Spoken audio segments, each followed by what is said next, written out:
మా ఇంట్లో కోటి ఉంటే కుక్కలు తినేస్తున్నారు, లక్షలు ఉంటే నక్కలు తినేస్తున్నారు, మరి సిలిండర్ చీమలు తినేస్తున్నారు. నేను తినడానికి నన్ను ఎది మీద బొచ్చుతప్పుడు సేమ్ మిగలేదు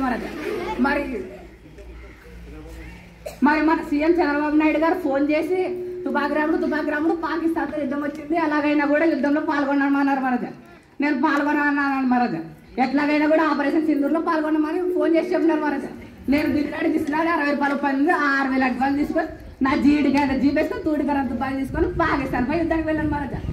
అది తెలుసుకున్న ఎస్ఐ ద్వారా తెలుసుకున్న పాకిస్తాన్ సైన్యం తుపాగ్రాముడు వస్తున్నాడు అని దాని దగ్గర ఆడిపోయింది మరజ. ఈ తుపాగ్రాముడు యుద్ధ భూమి అడుగు పెడుతున్నట్టు భూమి కనిపించింది మరజ. ఆకాశం బద్దలైంది మరజ. కుక్కలు పూత పట్టినాయి మరజ, నక్కలు మొర పట్టినాయి మరజ. మరి నా తుపాకీ ఫైరింగ్ మొదలు పెట్టింది మరజ. నా తుపాకీలో గుండెలకు బదులు శబ్దాలు పొగలే విరజిమ్మాయి మరజ. పిరిగిపోయిన పాకిస్తాన్ సైన్యం నా తుపాకీ నుంచి వచ్చే శబ్దాలకే సగం సైన్యం చనిపోయినారు మరజ.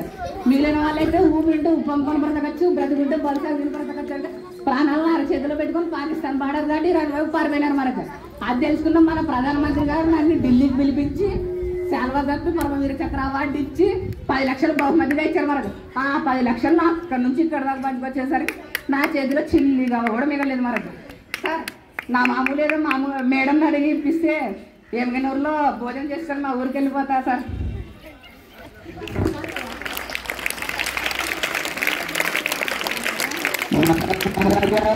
ఇంకా ఎప్పుడైనా ప్రోగ్రామ్ ఉంటే మరి తెలియజేయండి మేడం, తక్కువ రేట్లోనే వస్తాం మేడం.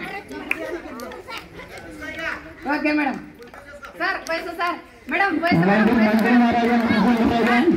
ఆ చెట్టు ఉందా సార్? పైసా సార్ పైసా సార్ బాగుంది మహారాజా, నవీన్ గారు నటన బాగుంది మహారాజా.